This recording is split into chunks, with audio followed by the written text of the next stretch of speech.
Now it's my huge pleasure to introduce Tamim al Barghouti, who's a tremendously acclaimed Palestinian poet in Arabic. I asked, he said he wanted me to say nothing by way of introduction.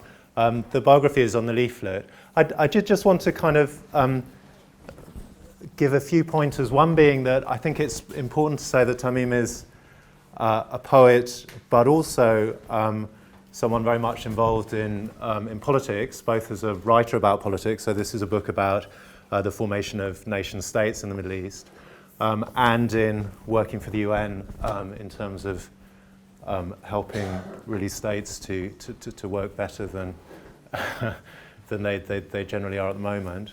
And that work is combined with a tremendously powerful and celebrated career as a poet. Tamim is often addressing and reciting, performing his poems in enormous amphitheatres in front of tens of thousands of people. So it's all the more a huge privilege to have you here in this intimate place with us today. Tamim. Technology.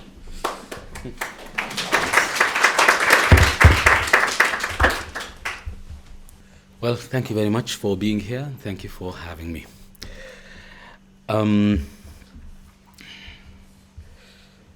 It's a privilege and a challenge to speak after the two poets who spoke just this morning. And it's really difficult because talking in a language different than your own is difficult enough. Reading poetry in a language other than your own is much more difficult than that. And why would one do so? I will start talking, I'll take my cue really from Alice when she talked about sounds that are persistent but have no meaning. The shrill, the sound that comes from nature but somehow is linked to pain and tragedy. And this is the meaning of the sound, but the sound exists because it cannot articulate its meaning. The tragedy of the sound itself is that it cannot articulate itself. And somehow the inability of a word to become a word with meaning turns it into a different kind of word and produces a different kind of meaning. So if imagine someone who is tied and handcuffed and has tape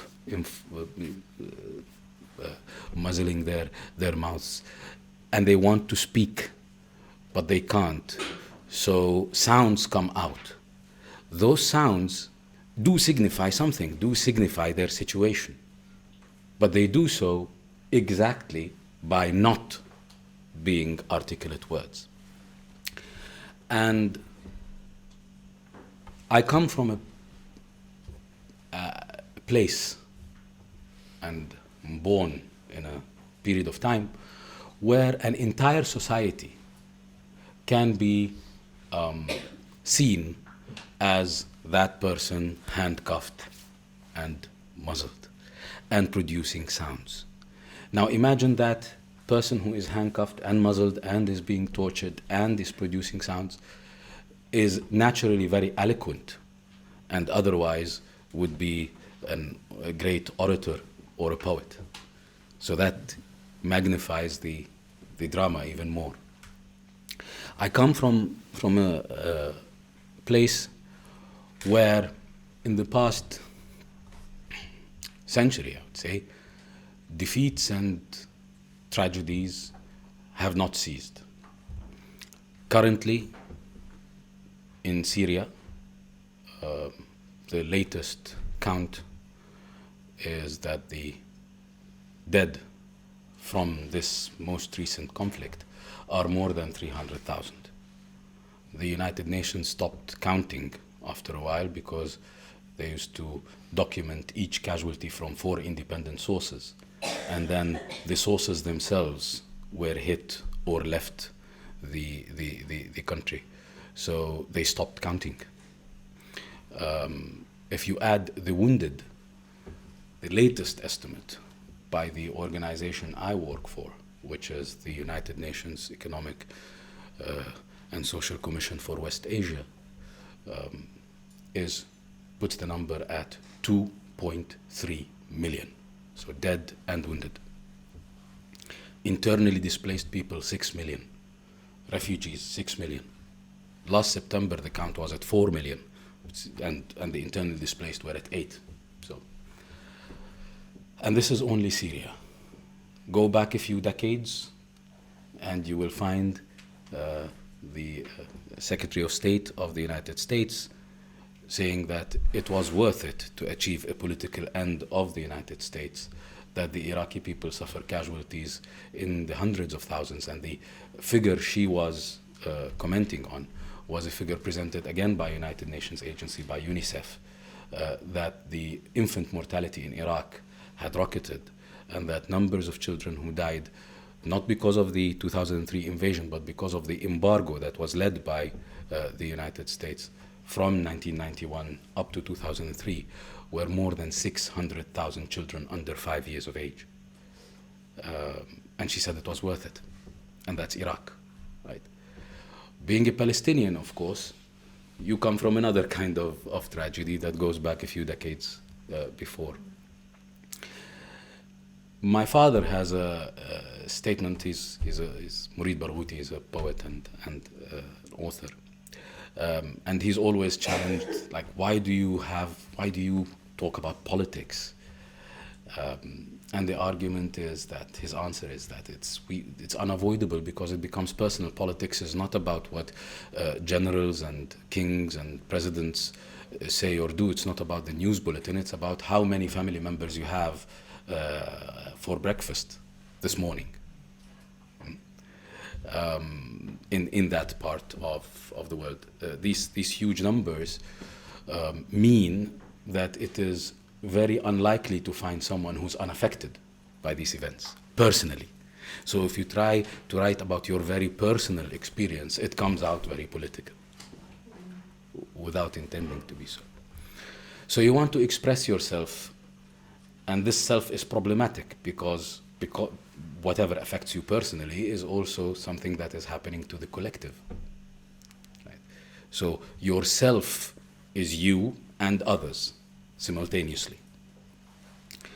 You also want to avoid populism and writing poetry for the applause. You don't want to lose your individual self and write pamphlets, right?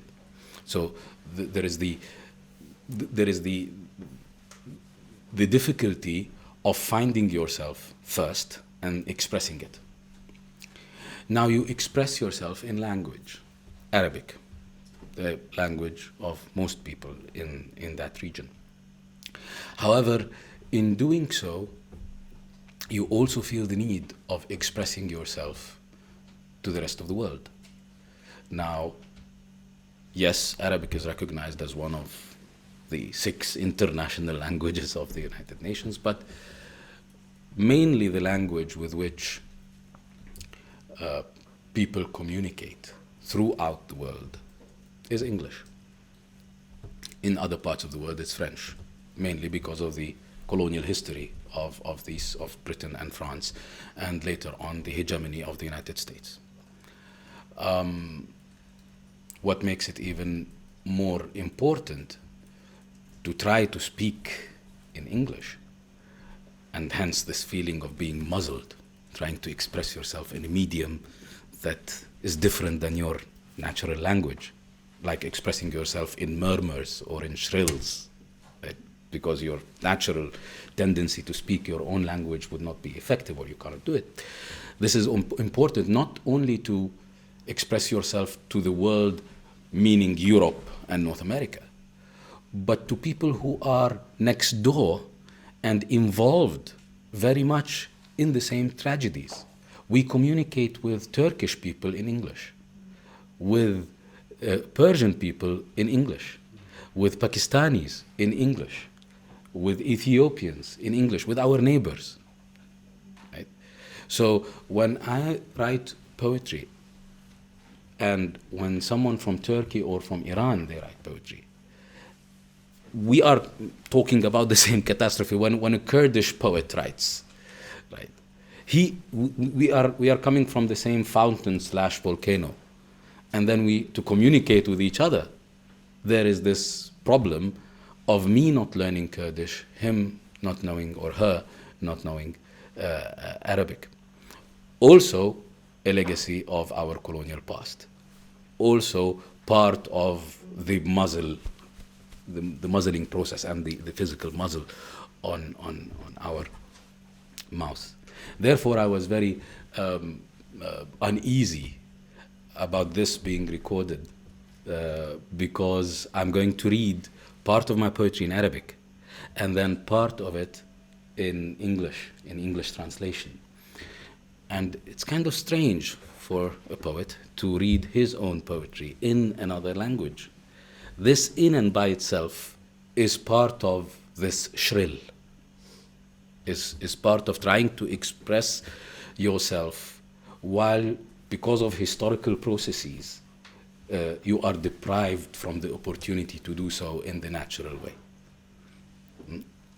So, and what takes this one step further is that reading in Arabic, which is to me talking normally, will sound to you like a shrill, meaning will sound to you like sounds, the sense of which you might get, the feeling behind which you might get, but you won't understand. For me, however, when I get to the English part, then I'm shrilling, you know. I'm using a language in which I'm not very free to move. The part I'm going to read comes from a book that I started writing on the 9th of April 2003, which is the day Baghdad fell to the American troops. The feeling then in 2003, I mean, Iraq comes with a lot of connotations. It's like Italy to Europe of the Renaissance, or Rome to medieval Europe.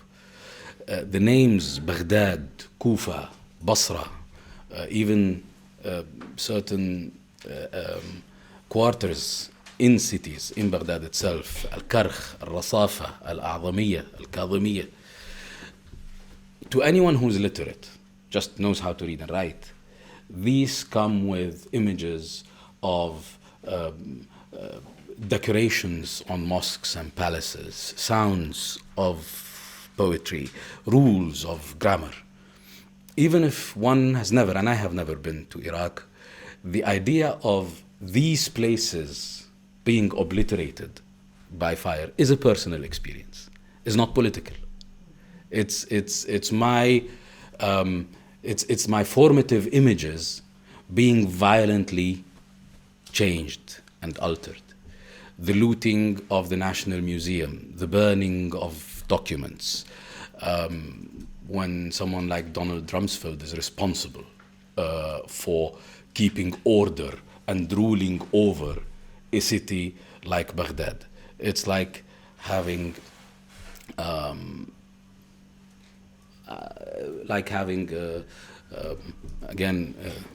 man cow of the sky in another in a more grotesque version, taking care of your children and family.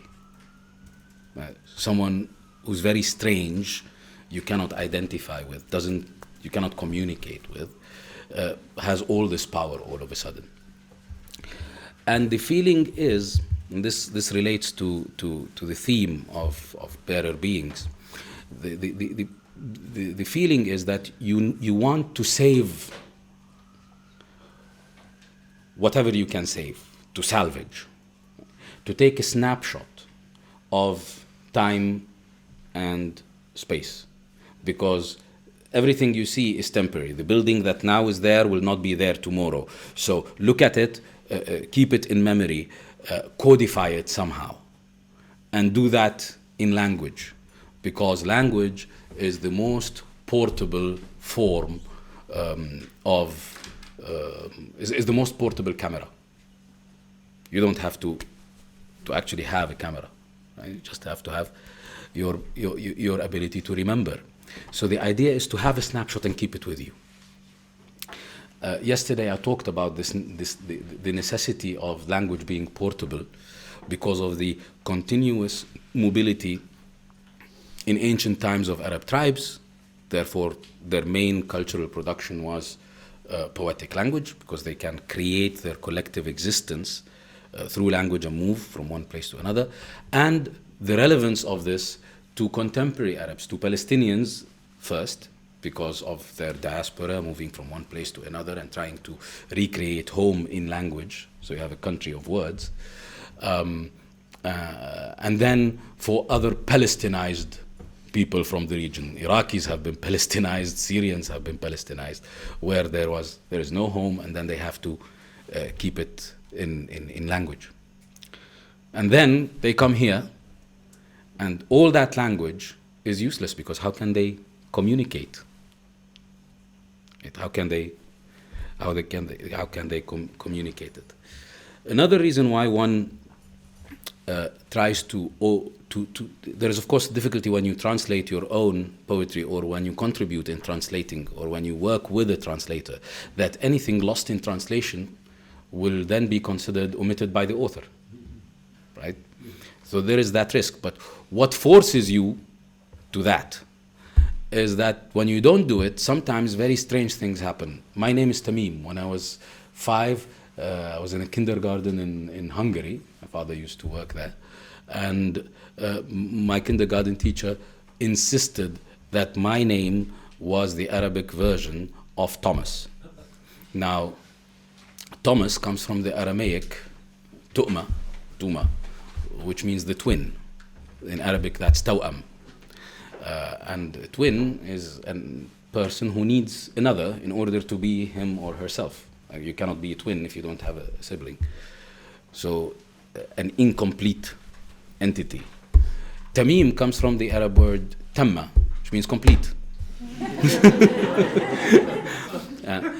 And my kindergarten teacher had all the good intentions in the world, but by giving names, by translating language, for example, we never call ourselves in the Middle East the people of Egypt or the nation of Egypt. The word al-Ummah, the Arab word for nation, was only used by Napoleon. Al-Ummah al-Misriya later on was used by Europeanized Egyptians, or Egyptians who were trying to create an Egyptian nationalism. Al-Ummah is something bigger. It's usually Arabs or Muslims, right? Or any group of people who have the same direction or the same creed, linguistically. These colonially created entities, these nation states created by imaginary lines on the sand drawn by invading forces, were never taken seriously to begin with throughout the past 100 years. And therefore, when we talk about the people, say, of Egypt, or of Palestine, or of Jordan, the word we use is shab. Shab, which is usually translated into the English people, doesn't mean people. It comes from the root sha'aba, which means break or tear apart. So it's the part, the torn part that is in Egypt, the torn part that is in Jordan, the torn part that is in Palestine. And in modern usage, the word shab is now considered people, right?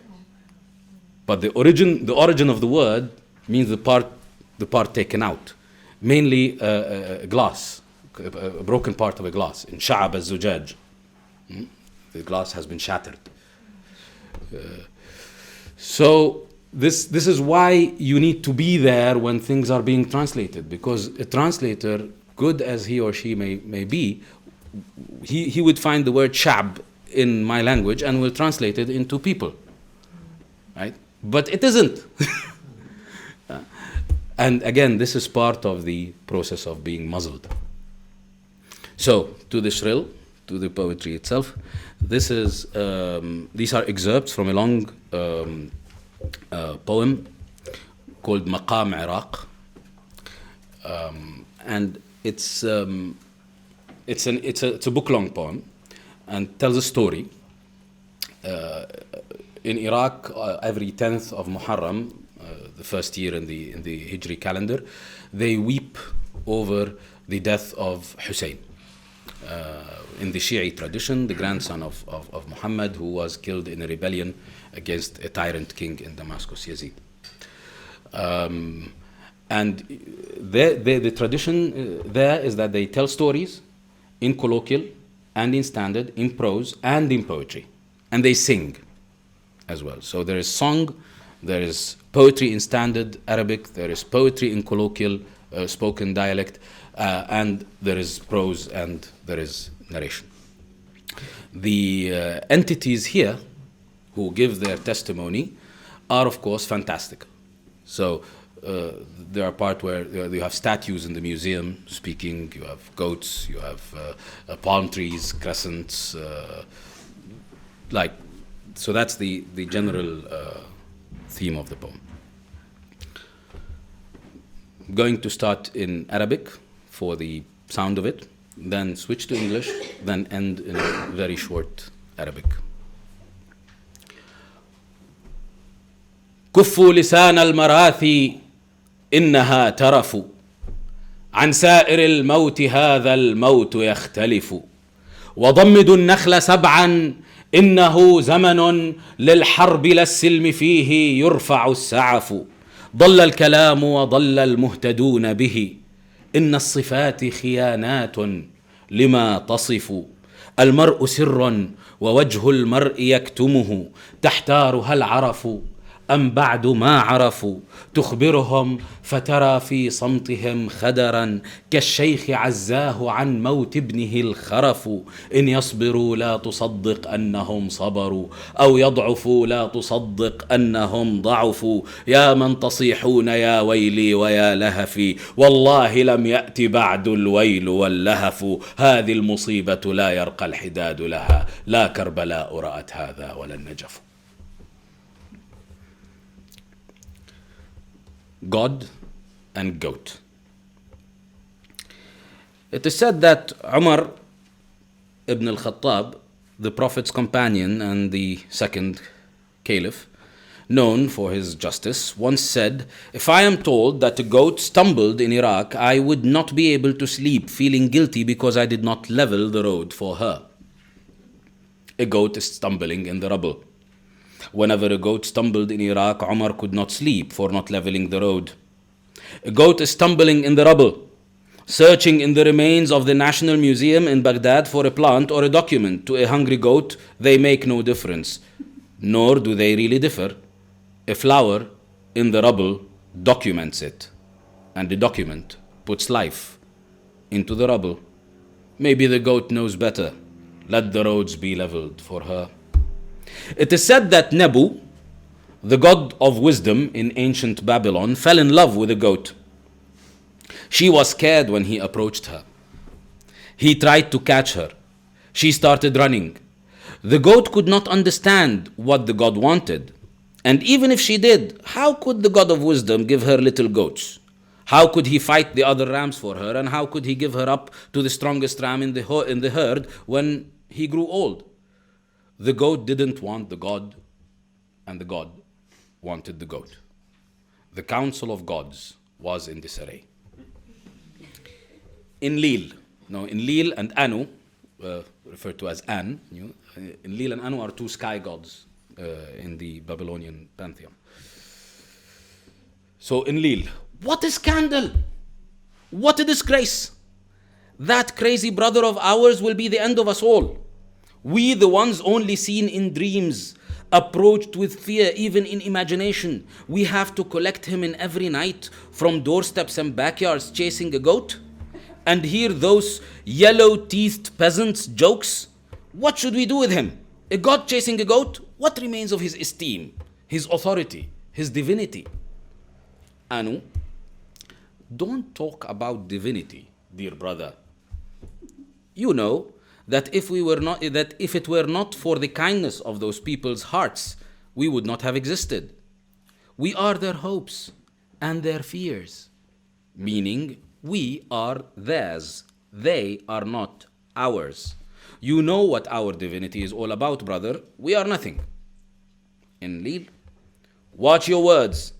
We make the seas flow, the winds blow, and plants grow in a rock's heart. We command the fire in the cloud, and the rain and the lightning. And you say we're nothing? What's the matter with you? Anu, brother, you know better. The seas flow, the winds blow, and plants grow in the hearts of rocks, and you cannot even make your breakfast. We are nothing. Enlil, you are wrong. I swear by their bowing heads and open palms, we are their hope, their theory, their guess. Do you know what a guess can do? A guess is what blows the winds and moves the waves. Nothing fills the space between the brown rug and the blue tent, but that nothing is what keeps it from crashing down on the heads of men. We are the air that holds the water, that holds the land, that holds the sons of men, brother. Anu, a bubble. Enlil, fine. A bubble called the world, my friend. And that crazy brother of yours is placing it on a goat's horn, a speechless mix of hair and dust. And we are nothing while the goat is something. She is right in rejecting our brother, the professor. The goat is of a higher rank than us. We are a guess. We are words. We are language. Does language bite? If you put language in a field of barley, will you have less barley the next day? Tell me, Enlil, have you ever protected your worshippers from a flood? Have you ever given them water in times of drought? Have you ever granted them victory against an overwhelming enemy? Have you planted love in the heart of a poet's beloved when the poet was about to commit suicide because she was in love not with him but with the garbage man? Tell me, Enlil, have you done anything other than distributing names, like candy in weddings and cups of black coffee in morning services? You called the flood your wrath, and the drought a war between you and me, and called the girl's rejection a sin for which she had to be burnt at your altar, and the poet a martyr over whose shrine a temple should be built for you. You are just distributing names, Enlil. We are but names and name givers, good brother. And if it were not for names, we would have been reduced to unemployed statues of granite. Yet a goat is a goat. Call her a parrot, a monkey, a wave, a dream, a crisis, a blessing, a curse, an offering. I swear that would not change the sound of her bleating, nor the movement of her jaws as she chewed on grass, nor her bad smell, nor her lust for lambs. The goat is a goat whatever you call her. The goat is of a higher rank than us. Enlil, you are a God who knows not what he says. We might be a metaphor, but we are not a lie. We're images, but we're not idols. We're silent, but we're not meaningless. Think of the priests at Ur and Lagash. What would happen to them if we left? Think of a woman who believed that her 10-year-old child, who never got older, became a young palm tree in your temple. What would happen to men who fought the war and lost, fasting so that you'd make them win the next? What would happen to those who fought and won for no other reason but for your sake? What would happen to the besieged when all roads to their city were blocked, except for the one leading to the stars? We are the geometry in the walls of palaces, the seasons in the fields of grain. We might not exist, but without us, the world would crumble. Anu, it has already, my brother. Can't you see the wreckage? Enlil, it is through us that the spell can be reversed. The roads will be leveled, the temples built, the defeated will rise, and the victors will fall. After all, this is what gods do. Anu, our job is a crime. Enlil, a crime maintained is a crime forgiven. A crime maintained is a crime forgiven. Love your crime, and it will be your message. A sin only becomes a sin when you regret it. If you embrace it, it becomes your creed. A crime maintained is law itself. A crime maintained is a crime no more. Be patient, brother. The tapestry of history is unfinished. We have a job to do. Anu, why wait? History is an epic, written on an hourglass. You read it once upright and once upside down, and you cannot tell the difference. Why wait? Your brother is already chasing a goat through piles of garbage. No wonder he is a God of wisdom.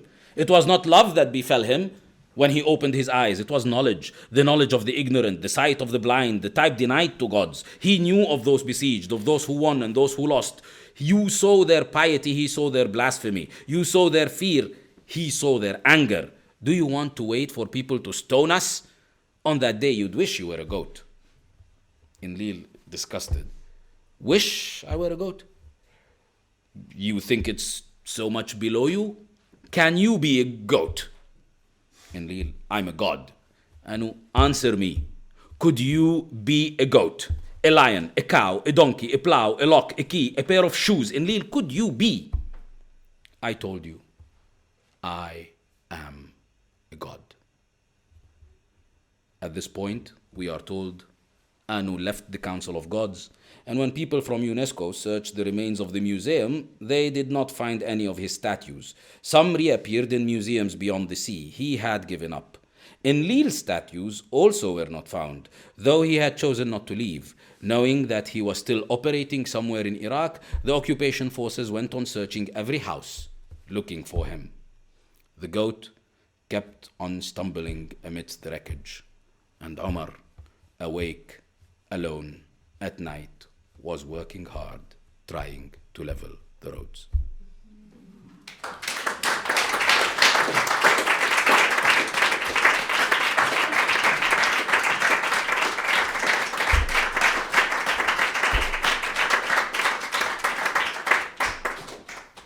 So, I think, questions? Did you want to say so? Were you going to read one a little bit more in Arabic? Okay. The Arabic, the problem is, again, it feels shrill. You don't have to then. I thought you wanted to. Let me see. The part translated is different from the lyrical parts. So the part that I started with is in the classic tradition. It's a monorhyme. Every line has an equal number of feet. And it's very musical. And the first line roughly would mean, silence the tongue of requiems, for they are a luxury. This death is different. And usually this kind of poetry has the ability to reproduce and incorporate older texts. Because of the unity of form, you can play certain tricks in form, allow you to incorporate other texts in your own.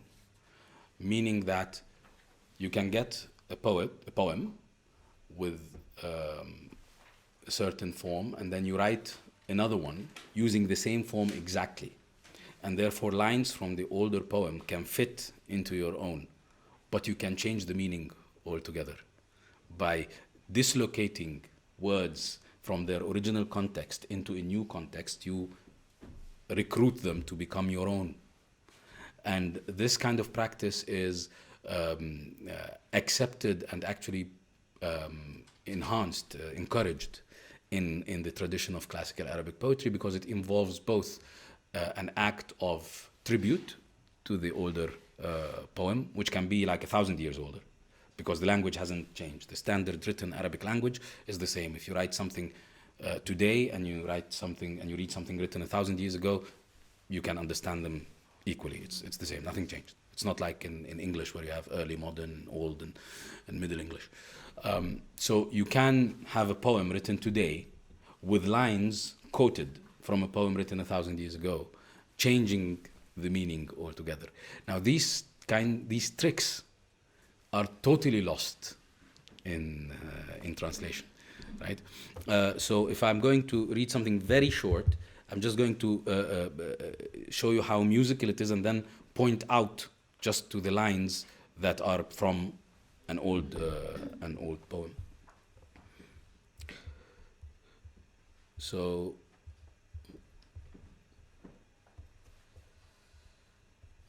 this is an image of Hallaj, who was a Sufi mystic who claimed that God was in his shirt, and therefore he was crucified in Baghdad in the Middle Ages. We're talking about the around 10th, 11th centuries.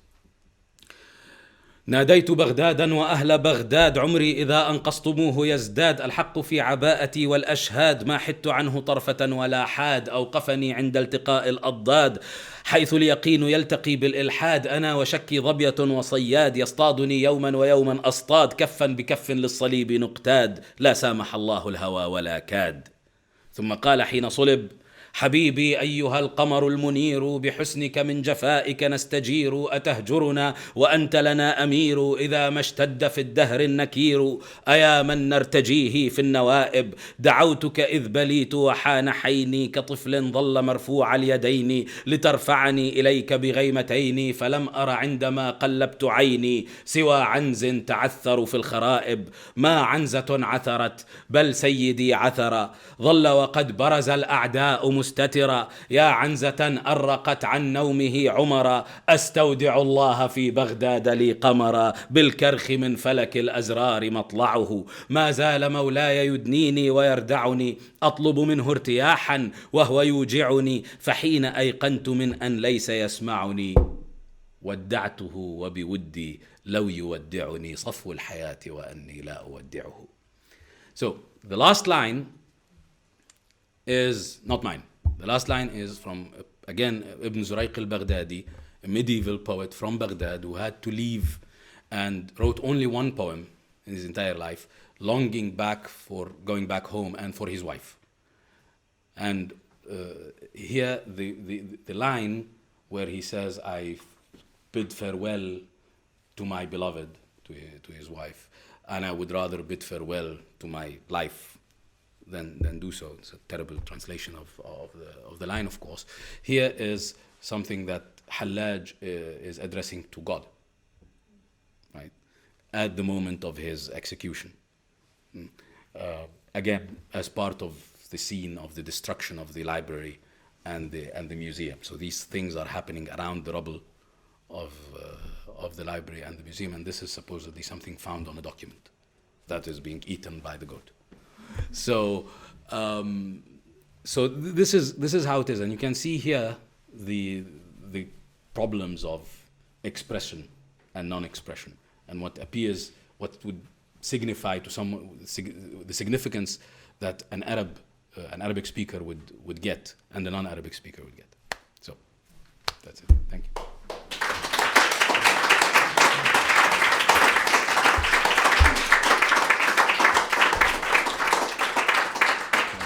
Questions? Yes. About the trick that you just mentioned, the substitution of some words with reference to past poetry, perhaps. Is there a name for it in Arabic? Yes, there are many. I mean, depending on what the technique is. There is al-mu'arada, in which you rewrite an old poem using the same form, subject, meter, and rhyme. There is takhmis, fiving, where you, to each Arabic monorhymes each line comes in two halves. And the first halves do not rhyme with each other. But the second halves, the end of the line, they rhyme. That's the rhyme of the monorhyme of the poem. So a later poet would add three halves that rhyme with the first half of each line.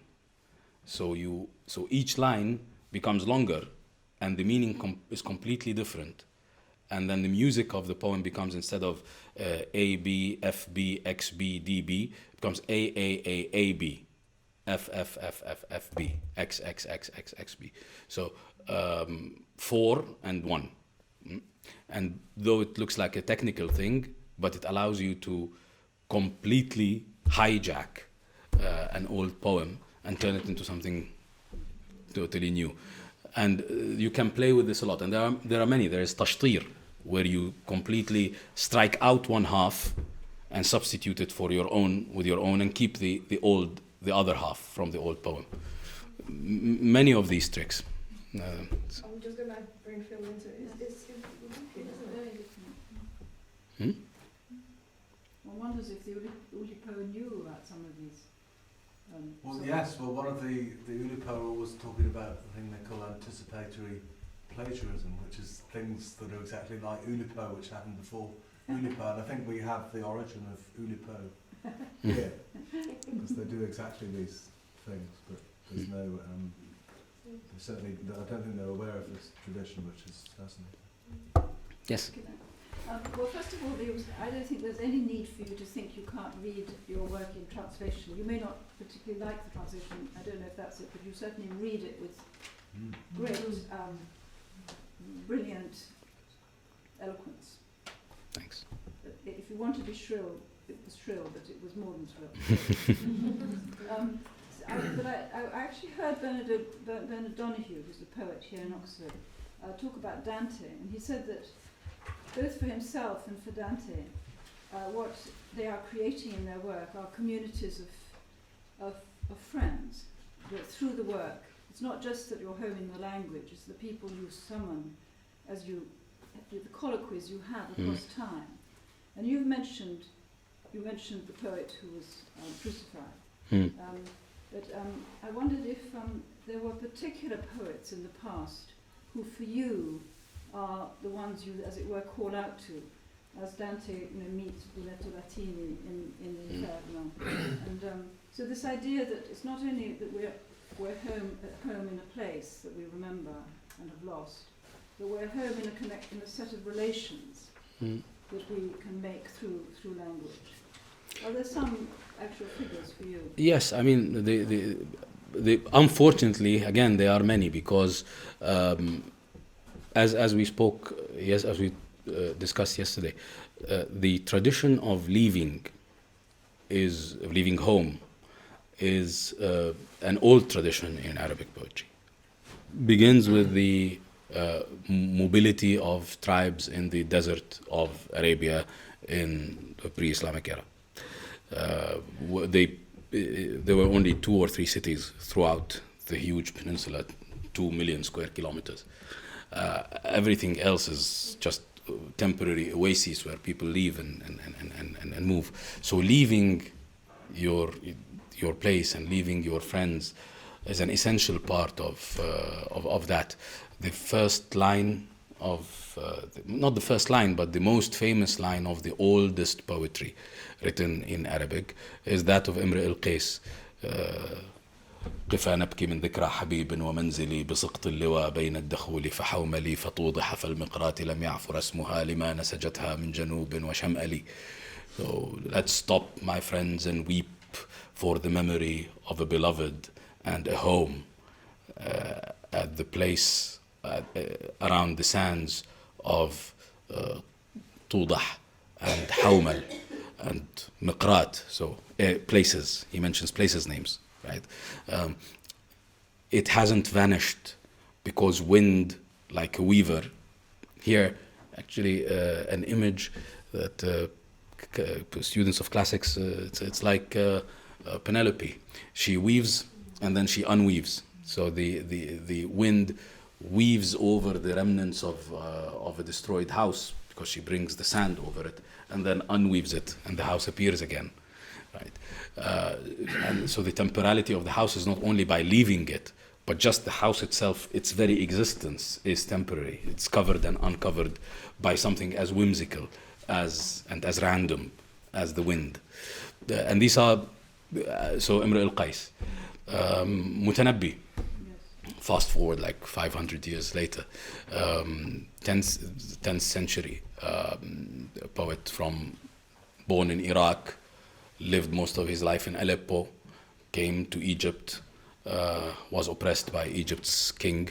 Now most of the satirical poetry against dictators who rule Egypt refer to Mutanabbi and the king that oppressed him, Kafur. So he's cited a lot. Abu Tammam, who the idea of a poet moving from one place to another is part of the tradition. So many, I cannot just say some. Yeah. So, yes. Sorry, me again. Thank you very much for a very powerful presentation. One of the things I felt very strongly is this sense that translation is somehow a very political act and a very kind of an act which is also kind of very much about the body. And I was wondering about some of the older texts, so Sufi poetry or the Epic of Gilgamesh, or which are not European texts or not Western texts, but are continually translated. And what your feelings are on does those translations remain constantly political in a sense? Like, is there what are your feelings on that? Depends on who's translating them. I'll cite you a translation from the 13th century by someone who's an Arabic speaker but originally from Persia, of Al-Shahnama, which is a poem written by Firdausi, who claims to be copying or turning a history book of ancient Persia into rhyme, right, into verse. And the translation from Farsi into Arabic was very political at the time, in the sense that all references to Zoroastrianism had to be suppressed. So instead of everybody worships one god, right? The Ahriman becomes the devil. Ahura Mazda becomes Allah, God, in the Arabic translation. Fire doesn't become sacred. It just becomes the Qibla. So the direction of prayers. So they're praying for God, but instead of praying towards Mecca, they're just directing their prayers towards the fire. Dragons become snakes. Demons stay demons, because they are okay in both cultures. So there is inherent in the act of translation. I'm not saying that it's impossible to translate without such pitfalls. It's just that it better be a collaborative act and a multicultural act. Otherwise, we are all prone into such pitfalls. Yeah. Yes. Yeah. So you spoke of all these amazing, sort of the purchase of using this form that can go back 1,000 years. Yes.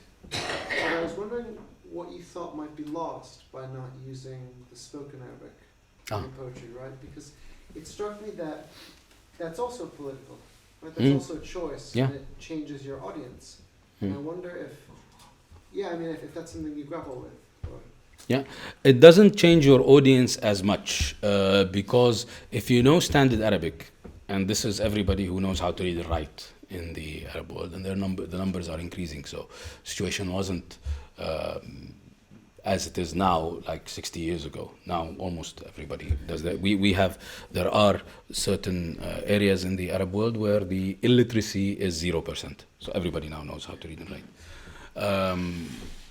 In other places, no, illiteracy is high, 30, 20. But everybody who knows how to read and write will understand dialects from other parts of the Arab world, because the difference is in using synonyms.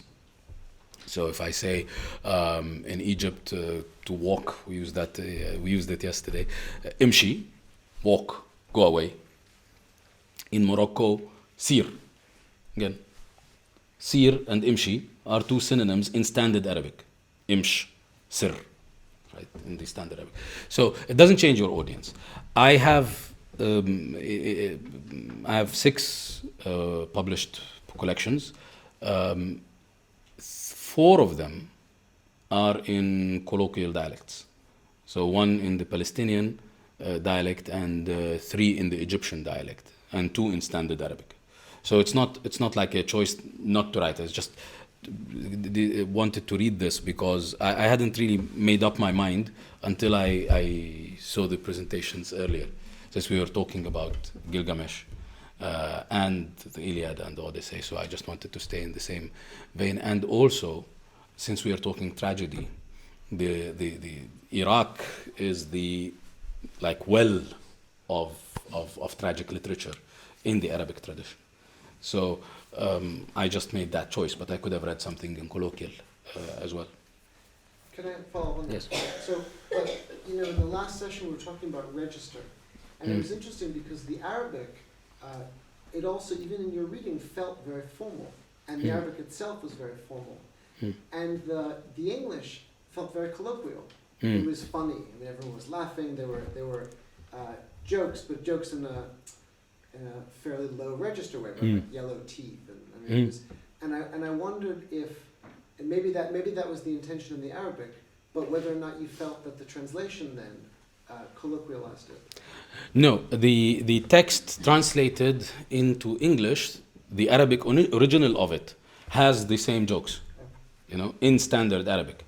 The idea that colloquial is funnier is more or less a stereotype and mainly assigned to the Egyptian colloquial. There is a stereotype in the Arab world that the Egyptian language the Egyptian dialect is wittier, kind of, and it has to do with the Egyptian cinema industry, right? And the comedy shows and the comedy films. So it's not necessarily true. You can make people laugh or cry in whatever language, as long as you know it, as long as it's your language. If you felt that there were jokes in English, then the translation is not that bad. It's good, because there were jokes in the Arabic original. Yeah. The parts that I read in Arabic sound formal because I chose the most lyrical parts in Arabic.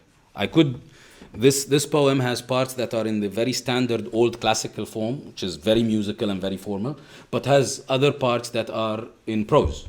So this conversation in Arabic is happening in prose. It's not happening in rhythmic verse, right? But it's easier to translate. Because when you translate something that is very rhythmic, and rhythm is an essential part of it, then you lose a lot. Yeah. So, thank you very much.